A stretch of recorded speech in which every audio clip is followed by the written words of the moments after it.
This is not going to be like sales tactics. It's really about how do we maximize ARR growth. So I'm Miguel, co-founder and CEO at Capchase. And I'm Rose, marketing director at Capchase. We're the leading provider of revenue-based financing for SaaS. Right, so if you spent any time on LinkedIn this past year, you'll have probably heard that sales cycles are getting longer. You may have even experienced this yourself. We wanted a way to quantify this trend, so we commissioned a study of 500 revenue leaders in the US to find out what was going on. We've actually published the full report on our website, and there'll be a QR code to download it at the end, so stick around. What we heard from these revenue leaders was that sales cycles are getting longer, churn is increasing due to increased scrutiny on costs, contract values are declining, and yes, you're right in thinking there are more stakeholders involved than ever before in decision making. Next slide. So what can we do about it?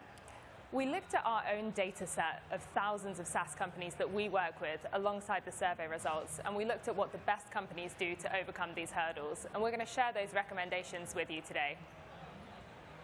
All right, so the first one is kind of obvious, but it's cutting sales cycles, and that's easier said than done. So as Rose mentioned, over the last year, sales have gone much, much, much harder than before, and in fact, sales cycles take almost one more month to close than before. So sales cycles is super important because it cascades into a bunch of metrics that are very important for your investors and for you. So if things are getting longer to close, that means that you're spending more money, you're paying more people for longer, so your CAC is increasing. Also, your CAC payback is going to take longer to materialize, and then your LTV to CAC is also going to be affected. So sales cycles are super, super important. And over this last year, they have increased because every buyer is much more cautious about budget. It is harder to justify a purchase. People are taking their time, are looking at many more competitors, and also they are making sure that what they're buying is actually generating a positive ROI by about an order of 10x. So what are the best companies doing to accelerate sales cycles? One is discovery is super in vogue now. You really need to understand what pains your customer has that your product can actually impact. And then isolate the one most pressing pain, so the pain that's really lighting their hair on fire that your product can solve. And you need to use this pain across the whole sales process to refer to it constantly and drive urgency. And also, you should have a ready-made, simple model to show how your product can actually impact that pain and provide the ROI necessary. 2, you need to lay out your sales process early on. So for example, if you know that on average, for your customer to buy your product, you're going to have to talk to an influencer, to a champion, and then to a decision maker. You're going to get IT to look at your product, audit you, and approve the purchase of your product. You need to be transparent with this, lay it all out at the beginning once your prospect is interested, and then run all of those processes at the same time. So you're running parallel streams, as opposed to one after the other, which would just delay sales cycles. And then, last of all, you need to know what your prospect really cares about. What is that one blocker that could delay the sales? And it can be, price, it can be product composition, it can be payment terms, whatever it is. You need to understand, one, if you're able to compromise on it, and if you're able and you're willing to, then get something in exchange. And if you want to cut sales cycles, always do an exchange of urgency. So for example, okay, look, I'll accept flexible payment terms, but we need to close this week. This brings us to the second thing that the best companies are doing, which is offering flexible payment terms. And this is another debate that's been going on in SaaS. Like, do you charge upfront? Do you charge flexibly? But everything has pros and cons. The reality is that with these interest rates, every vendor wants to get paid upfront as quickly as possible, but every buyer wants to pay as late as possible and flexibly, right? So if you want to accelerate sales and crush sales, you need to meet your customers where they are, so offer flexible payment terms. And why this is important is because flexible payment terms increases the likelihood of a deal closing. And in fact, if you don't offer flexible payment terms, this is going to affect, you're not going to be able to close, or it's going to take much longer because you need to build the case, again, like find the budget on the buyer side, etc. So how do you even offer flexible payment terms? How do you justify it to yourself? and most importantly, like why would you ever do it? So first of all, the reality is that you need to meet your customers where they are. That means you need to make it easier for your customers to buy your product. And if your customer wants to pay monthly or flexibly or quarterly, whatever it is, you should offer it to them. These are cons, right? Like you're probably thinking like, wait, but if I offer flexible payment terms and I'm getting paid month over month instead of upfront, my cash is really going to suffer. Your CAC payback is going to suffer. And that's true. But it's a trade-off. And you need to think as founders, the most important thing that we really care about, how we value everything, is ARR growth. And that is a factor of two things. One is, how many customers do you close and retain, and how much are they paying you? Right? That is your North Star. Everything else, cash up front, et cetera, you can solve for, but you cannot solve for more customers and a higher price. So that's your top priority. So then offer flexible payment terms. And if you need the cash up front, you can solve that with a third party.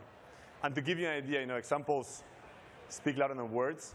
One of our customers, an 8 million ARR business doing AI automation, they changed from forcing everybody to pay up front to actually offering flexible payment terms, and the growth skyrocketed. And in fact, over the last year, they grew 200%, whereas the average competitor in the same space only grew about 54%. Right, so the next recommendation is about renewals. How much mind share do renewals take up in your business? Probably not as much as they could. And from our survey, we found that actually the overwhelming majority of respondents said that being able to offer flexible payment terms could make a real difference to existing customers in reducing churn. In fact, about a quarter of these customers did churn because of a lack of these payment options. And we found this in our own Capchase data too. So this is another example of a real customer from our portfolio, a freelance management SaaS at 7.5 million ARR, offered multiple tiered pricing to offset some of the impact of having to increase their prices by 56%. What they found was that during the same time period, they were able to reduce churn by 60% because of this new pricing structure. And so the recommendation here is to offer more concessions to your existing customers.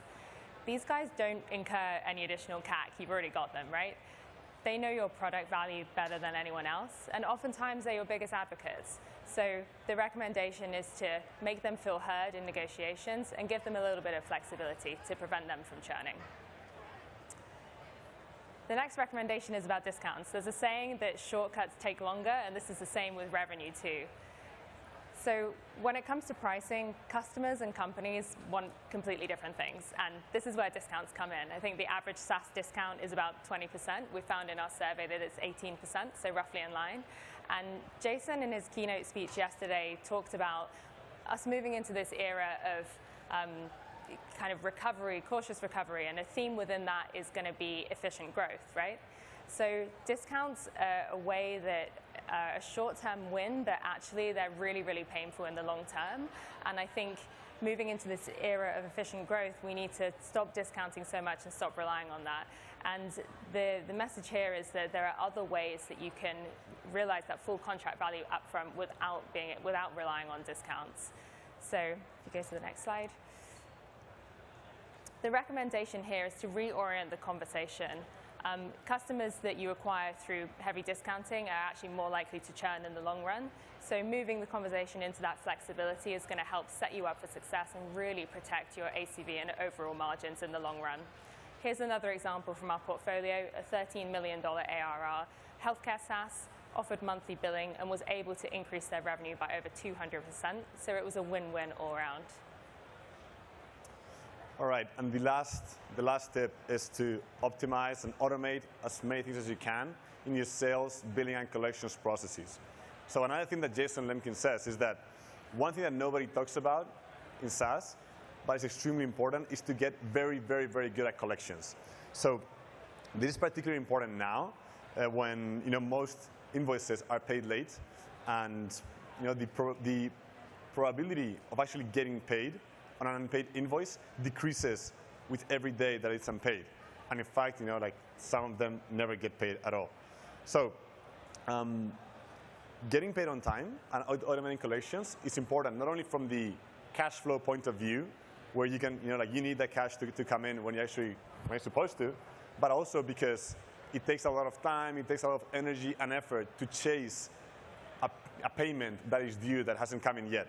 And like the reality is that most collections processes to date just involve following up and asking for a status on the payments. And it's not very useful because 49% of invoices in the US are not paid on time. So to give you an idea on like how painful this is, we found out that more than 3 people per company work full-time on invoicing, billing, and collections. And that is not really like value add, because you're just chasing revenue you already closed, and you're just trying to get paid what's due on time. So how do you actually get paid on time in an efficient way? The first thing is to define a collection policy. And the best collection policies have 2 components. One is automation, and the other one is escalation. So automation means that, well, it's kind of obvious, right? But automated reminders that an invoice is coming due, and more frequent reminders once it was due and it wasn't paid. And escalation is actually adding more people on the buyer side to those reminders. It can be the actual buyer of the product. It can be the product users. It can be more senior people in the organization. But in general, just make more people aware that an invoice isn't paid. And then you can also increase the tone of voice and talk about breach of contract. You can talk about penalties or consequences if unpaid invoices remain unpaid. And the second thing, again, is to make it easier for your customers to pay you. That means embedding different payment types, both in the invoices, but also in the reminders, credit cards, ACH, transfers, whatever you name it. And maybe also include extended payment terms in exchange of a promise to pay on a very specific date, or even include third parties in your invoices and reminders that can finance the buyer, so allow the buyer to pay later, but you always get the cash up front. So we talked about a lot of stuff today. There's a lot to take home, but if you just can take away 3 things, let it be the next ones.